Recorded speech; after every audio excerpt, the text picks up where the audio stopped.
सर्वोच्च न्यायालय ने न केवल गवर्नर के फैसलों को अवैध घोषित किया है, उन्होंने ये कहा है कि जो 10 बिल गवर्नर ने रिजर्व किए थे राष्ट्रपति के विचारार्थ, वो सभी बिल्स को अब गवर्नर की सैंक्शन, गवर्नर की मंजूरी प्राप्त मानी जाएगी। उन्होंने ये कहा है कि गवर्नर जो है वो एक मार्गदर्शक, दो मित्र की तरह है जो सुझाव दे सकता है, सहायक बन सकता है, मगर वो कोई अवरोध पैदा नहीं कर सकता है किसी विधायिका के, राज्य की विधायिका की जो उसकी कार्रवाई है एक्ट बनाने की, कानून बनाने की, उसमें अवरोध नहीं पैदा कर सकता है। कि आज के आदेश की सबसे महत्वपूर्ण जो पहलू है वो ये है कि सर्वोच्च न्यायालय ने न केवल गवर्नर के फैसलों को अवैध घोषित किया है, बल्कि गवर्नर के जो रिजर्वेशन के आदेश थे बिल्स, तमिलनाडु लेजिस्लेचर के बिल्स के संबंध में, उनको अवैध घोषित किया है। बल्कि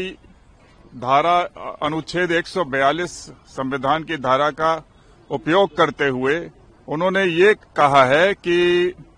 जो 10 बिल गवर्नर ने रिजर्व किए थे राष्ट्रपति के विचारार्थ,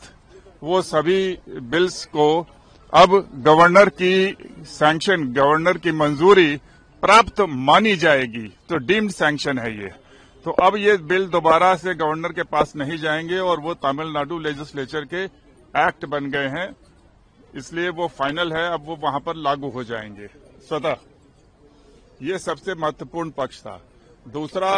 जो महत्वपूर्ण पहलू है वो ये कि उन्होंने ये कहा है कि गवर्नर जो है वो एक मार्गदर्शक, दो मित्र की तरह है जो सुझाव दे सकता है, सहायक बन सकता है, मगर वो कोई अवरोध पैदा नहीं कर सकता है किसी विधायिका के, राज्य की विधायिका की जो उसकी कार्रवाई है एक्ट बनाने की, कानून बनाने की, उसमें अवरोध नहीं पैदा कर सकता है। और ये भी कहा है कि जो तमिलनाडु का गवर्नर है उसने जो बहुत अरसे तक बिलों को, जो विधायिका ने पास किया था कानून, उसको दबा के रखा, और जो सुप्रीम कोर्ट का एक जजमेंट था स्टेट ऑफ पंजाब के संदर्भ में, उसको ध्यान में नहीं रखा, और तमाम बातों को कहते हुए उन्होंने कहा कि गवर्नर जो है वो बदनीयती से प्रेरित था। और उन्होंने सलाह दिया है कि सारे गवर्नर जो है वो इसको ध्यान में रखते हुए आगे से काम करेंगे और सहयोग करेंगे, अवरोध पैदा नहीं करेंगे। सर, कोर्ट ने बहुत सख्त टिप्पणी की है कॉन्स्टिट्यूशनल प्रोविजंस का, जो मजाक उड़ाया जा रहा है खासतौर से गवर्नर जैसे पोस्ट से। तो क्या कोर्ट ने क्या जाहिर है कि जब गवर्नर के एक्शन को सर्वोच्च न्यायालय ने ये कहा कि ये बदनीयती से प्रेरित है, अब इससे ज्यादा मतलब कोई भी टिप्पणी किसी गवर्नर के खिलाफ आज तक नहीं हुई है। तो तथ्यों के आधार पर ये उन्होंने